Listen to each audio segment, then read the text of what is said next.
Hello बच्चों, welcome back to my channel physics spectrum. अगले दिन मैंने आपको 10 प्रॉब्लम करवाया था और आज उसी सीरीज का उसको आगे बढ़ाते हुए आज 5 प्रॉब्लम करवाएंगे। और मेरे साथ ये जो प्रॉब्लम मैं सॉल्व कर रहा हूँ उसको करते जाइए। आप यकीन मानिए, 1-2 महीने में आपका प्रिपरेशन मैं इतना स्ट्रांग कर दूंगा, जो फिजिक्स का जो डर है ना आपके अंदर बैठा है ना, उसको मैं निकाल के रख दूंगा। तो चलिए ज़्यादा बात बंद करके शुरू करते हैं। यहाँ पर एक प्रॉब्लम लिखा हुआ है, वो बोल रहा है if a vector a equals to 5y plus 3j plus 4k and vector b equals to 5y plus 2j plus 4k, then find unit vector on the direction of a plus b. तो find unit vector on the direction of a plus b, हमें a plus B का direction में जो unit vector है उसको निकालना है। तो पहले मैं क्या करूंगा, अब देखिए मैं a प्लस बी का वैल्यू को निकालूंगा। तो a प्लस बी कितना आएगा, vector a plus vector B कितना आएगा, आप भी बोलिए। देखिए यहाँ पर कितना है 5y और ये 5y, इसको इस दोनों को ऐड करेंगे तो कितना आएगा 10i। ओके, उसके बाद जे के पास आइए, यहाँ पर 3j, यहाँ पर 2j, तो ऐड करेंगे तो कितना आएगा प्लस 5j।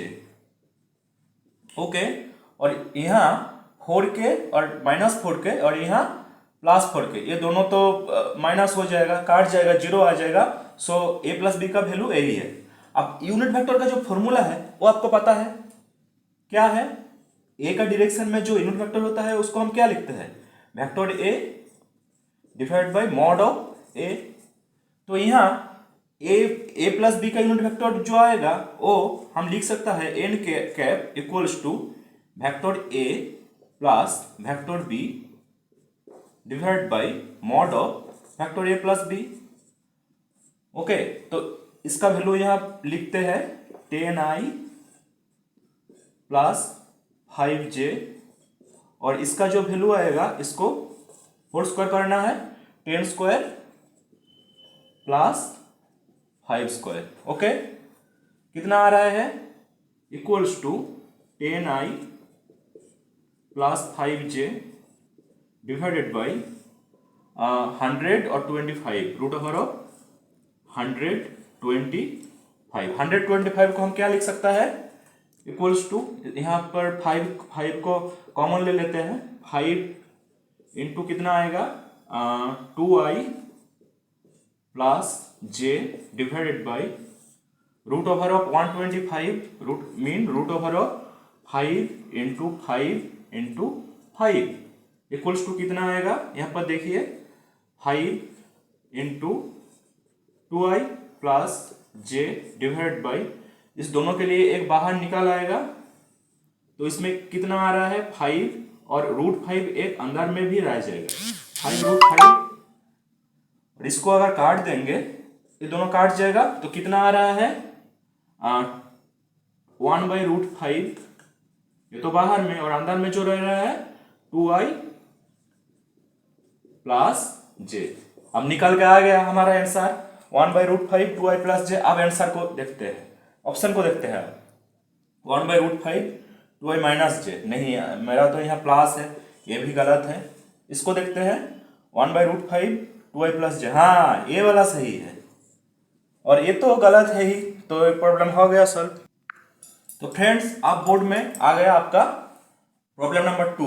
क्या बोल रहा है, if 2 into vector a cross vector b equals to mod of a mod of b, then find the angle between a and b।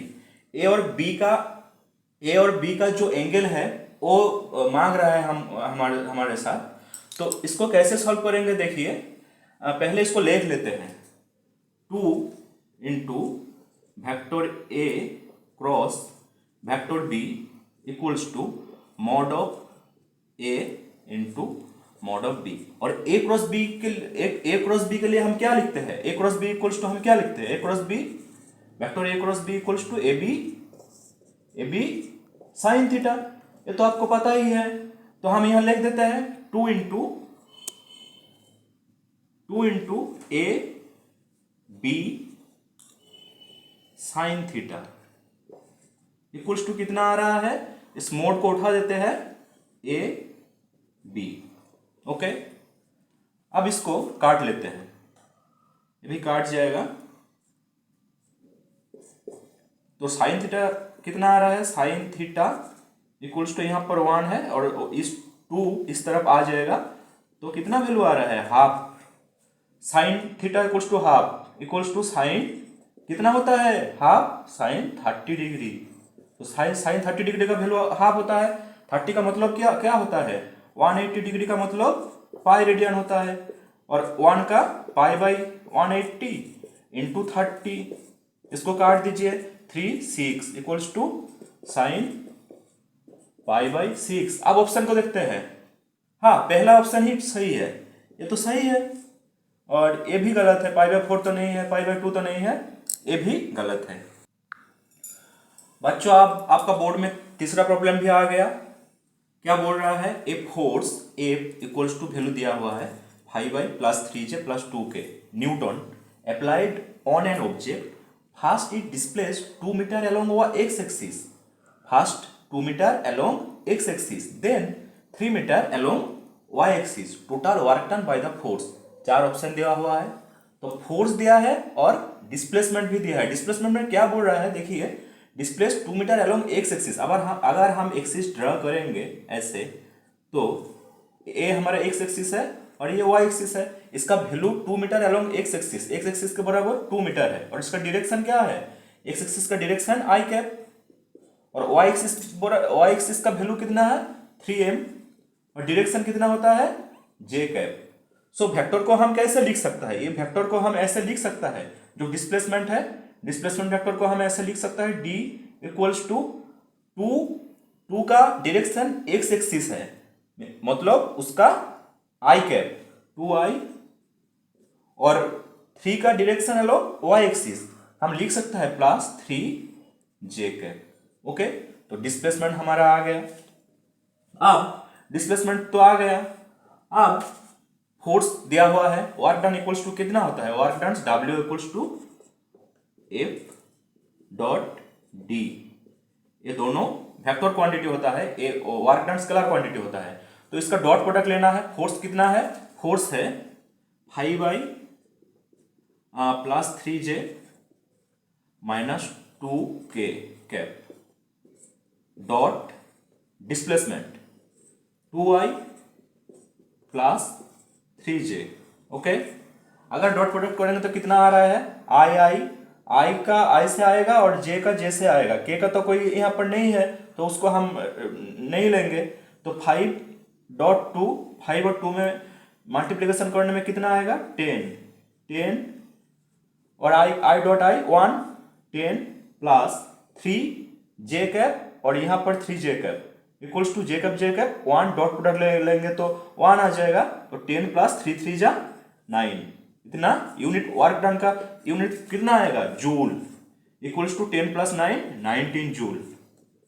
अब ऑप्शन को देखते हैं, 20 joule no, wrong answer, 50 joule A भी wrong, 10 joule नहीं, मेरा तो 19 joule A भी wrong, हाँ ये सही है, तो सही आंसर डी का है।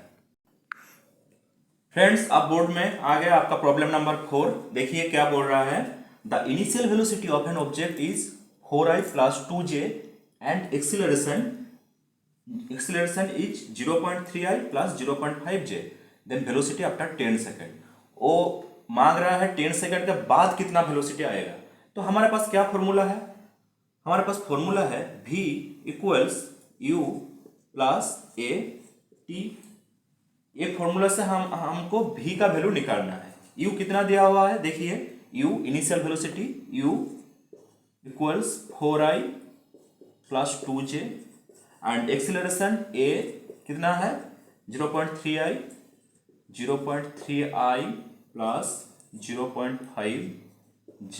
ओके, और t का वैल्यू कितना है 10 सेकेंड 10s। अब इस फॉर्मूले में पुट करेंगे इसको, तो कितना आएगा, v इक्वल्स टू u का वैल्यू लिखिए पहले 4i plus 2j plus 0.3i plus 0.5j J into 10 इतना, और इसको मल्टीप्लिकेशन कर देंगे 4i प्लस 2j, और इसमें कितना आ रहा है 0.3 इंटू 10 इक्वल्स टू 3 आता है, 3i प्लस 5j। अब इस दोनों को ऐड कर देंगे, देखिए तो कितना आ रहा है 4i और 3i, इसका मतलब 7i, और इसमें j में वैल्यू कितना आ रहा है 2j 5j प्लस 7j। तो वैल्यू तो हमारा निकल गया, v का वैल्यू इतना आ रहा है। अब इसका मॉड लेना है, तो इसका वैल्यू निकल के आएगा। इसमें तो डायरेक्शन भी है, तो हमारा सिर्फ मैग्नीट्यूड चाहिए, तो मॉड भी equals to root over of 7 square plus 7 square equals to root over of 49 plus 49 equals to root over of 98, और root over of 98 equals to root over of 7 into 7 into 2, उस दोनों में से एक बाहर निकल आएगा 7 रूट 2। अब निकल गया हमारा आंसर 7 रूट 2। अब ऑप्शन को देखते हैं, ये रूट 7 नहीं, ये तो गलत है, 7 यूनिट ये भी गलत है। हाँ, सी का ऑप्शन सही है, ये भी राइट ऑप्शन है, और ये भी गलत है। तो फ्रेंड्स, आप बोर्ड में आ गया आपका इस सीरीज का last problem number 5। If a cross b equals to b cross a, then find the angle between a and b। वो बोल रहा है a cross b equals to b cross a, और इस दोनों का एंगल मांग रहा है। तो हम लिख लेते हैं यहाँ a vector a cross vector b equals to क्या दिया हुआ है vector b cross vector a। Okay, तो हम इसको कैसे लिख सकता है, इसका अगर इसको a क्रॉस b लिखेंगे तो एक माइनस आ जाएगा, आपको पता है। a क्रॉस b को हम कैसे लिख सकते हैं, a cross b equals to minus of b cross a, तो ही यहाँ लिखेंगे equals to minus of b cross a, sorry minus of a cross b, sorry 1 minute, minus of a cross b, तो b क्रॉस a को हम क्या लिख सकते हैं minus of a cross b। So हमारा कितना आ गया यहाँ a cross b equals to minus of a cross b। अब इस वेक्टर, ये दोनों वेक्टर का मैग्नीट्यूड तो सेम है, तो इसको x लिख लेते हैं, vector x equals to minus of vector x। तो देखिए दोनों वेक्टर का मैग्नीट्यूड सेम है, बट एक माइनस लगा हुआ है, इसका मतलब क्या है डायरेक्शन ऑपोजिट है। अगर ये प्लस x है तो इसका डायरेक्शन कितना होगा, इस तरफ होगा माइनस x, तो इस दोनों का एंगल कितना आएगा, इस दोनों का एंगल कितना आएगा 180 डिग्री। तो एक अगर इसका मैग्नीट्यूड सेम है और डायरेक्शन अलग है, तो इसका इस दोनों का एंगल कितना आएगा 180 डिग्री। 180 डिग्री का मतलब कितना होता है पाई। सो हमारा राइट ऑप्शन पाई होगा। ऑप्शन को देखिए, ये तो पाई/2 ये गलत है, हाँ बी का ऑप्शन सही है, और पाई/6 ये भी गलत है, ये भी गलत है। तो फ्रेंड्स, अब इस सीरीज का आखिरी प्रॉब्लम तक हमने सॉल्व कर दिया। आप इसको सॉल्व करते जाइए और मेरे साथ हर दिन आगे बढ़ते रहिए। और मेरा वीडियो अगर अच्छा लगे तो मेरा चैनल को जरूर सब्सक्राइब कर दीजिए और वीडियो को लाइक भी कर दीजिए। Thank you.